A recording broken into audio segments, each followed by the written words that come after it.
ہم نے خود فکر کرنی ہے کہ ہم خود بھی قرآن پڑھنے والے بن جائیں. اور میں بار بار کہتا ہوں اپنے گھروں کے اندر قرآن پڑھنے کا ماحول بنائیں. ہم جو اپنے بچوں کو مکاتب میں بھیجتے ہیں یا مدارس میں بھیجتے ہیں، اپنی چھوٹی چھوٹی بچیوں کو بھیجتے ہیں، انہوں نے کیا پڑھا 2 سال 3 سال 4 سال 5 سال. کبھی ہم اپنے حافظ صاحب سے پوچھیں، اپنے مولوی صاحب سے پوچھیں، اپنے قاری صاحب سے پوچھیں کہ آپ نے ہمارے بچے کو کیا پڑھایا. اگر وہاں سے ہمیں ایک سند مل رہی ہے کہ آپ کے بچے نے قرآن کریم ناظرہ مکمل کیا ہے، امپارہ حفظ کیا ہے، سورہ یاسین حفظ کی ہے، سورہ کاف کا ابتدائی آخری رکوع حفظ کیا ہے، یا سورہ ملک حفظ کیا ہے، کیا ہم نے کبھی غور کیا کہ ہم اپنے بچے کو اپنے سامنے بٹھا کر کے سورہ یاسین کی تلاوت کراتے؟ کیا بزرگوں کبھی غور؟ کیا ہم نے اس کی فکر کی کبھی کہ ہمارے بچے یا بچی نے مکتب میں جا کر کے قرآن پڑھا ہے؟ مکتب میں قرآن پڑھنے کا یہ مطلب نہیں ہے پڑھا اور چھوڑ دیا. مکتب میں قرآن پڑھنے کا مطلب یہ ہے کہ اب اس کی عملی زندگی اس کے گھر سے شروع ہوگی. ہم نے کتنی فکر کی اپنے گھر میں، اپنے بچوں کی، اپنی بچیوں کی؟ کتنی مرتبہ سال میں ہم اپنے بچوں اور بچوں کو اپنے سامنے بٹھا کر کے قرآن پڑھاتے ہیں؟ کتنی مرتبہ؟ یہ سوچنے کا مقام اور فکر کا مقام. ہمارا بچہ اگر اسکول نہیں جائے گا تو ہم بہت فکر مند ہو جاتے ہیں.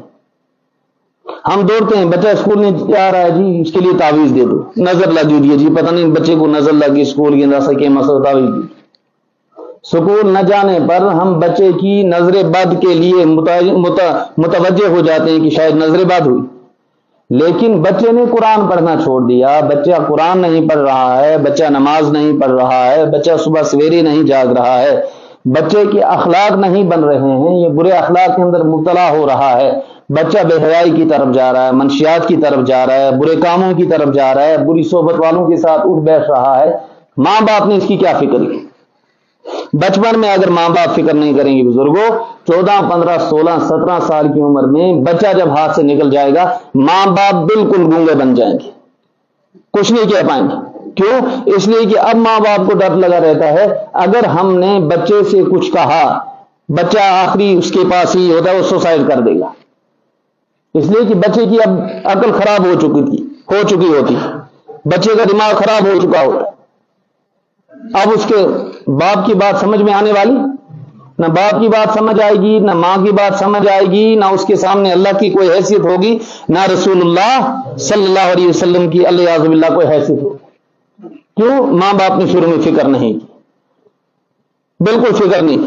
تو ہم بچپن سے اپنے بچوں، اسی لیے رسول اللہ صلی اللہ علیہ وسلم نے فرمایا 8 سال کی عمر میں بچے کو نماز کی تلقین کرو اور 10 سال کی عمر میں نماز چھوڑنے پر بچے کی پٹائی کرو.